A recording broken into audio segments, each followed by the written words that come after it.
This video is not about the coronavirus, but this video is about the coronavirus. The average full-time employee spends around 40% of their waking hours at work. And they're not just making a living during their time with you. They're building relationships, they're developing their skills, they're expanding their knowledge of the world so they can become more productive members of society. And you play an important role in that, not just through formal training, but through the ways that you interact with and support them every day. But how far does this impact go, especially during times of crisis both inside and away from the workplace? This is where the coronavirus comes in.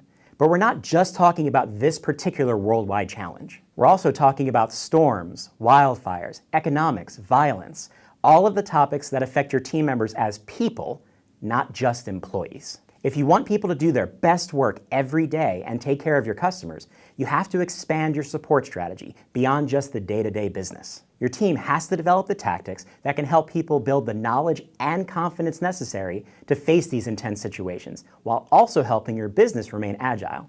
After all, every situation is going to be different.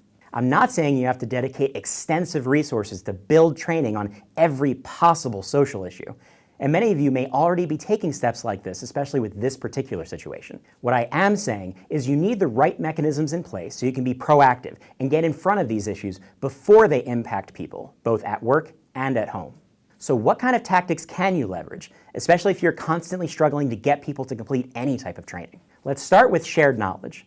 Do you have a dedicated place where people can go to access reliable, timely information on these types of challenges? Remember, we're often all bombarded with less than accurate information via social media and other everyday channels. You can leverage your existing relationship with your people to guide them to the right resources, even if they exist outside your company. And this information should help people deal personally with the situation, not just focus on the work impact.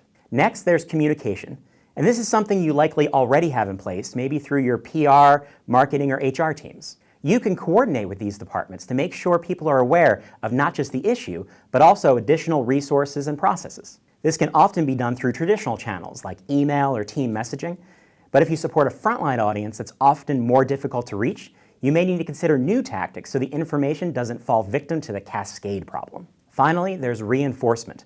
And this is where embedding just a few minutes of learning activity into the workday can become even more valuable. After all, some challenging situations require more than just awareness and information. In the situation we're in right now, developing good habits around health and hygiene is critical. Sure, you can post a job aid about proper hand washing procedures above every sink in the workplace, but that doesn't cover the rest of the world.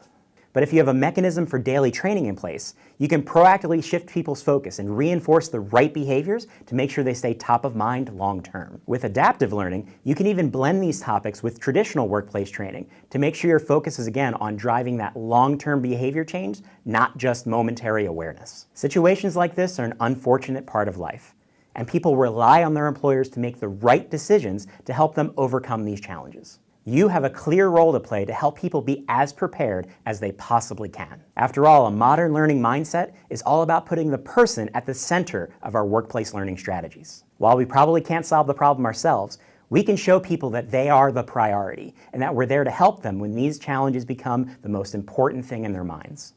It's all part of helping people live better lives. And isn't that what learning is all about?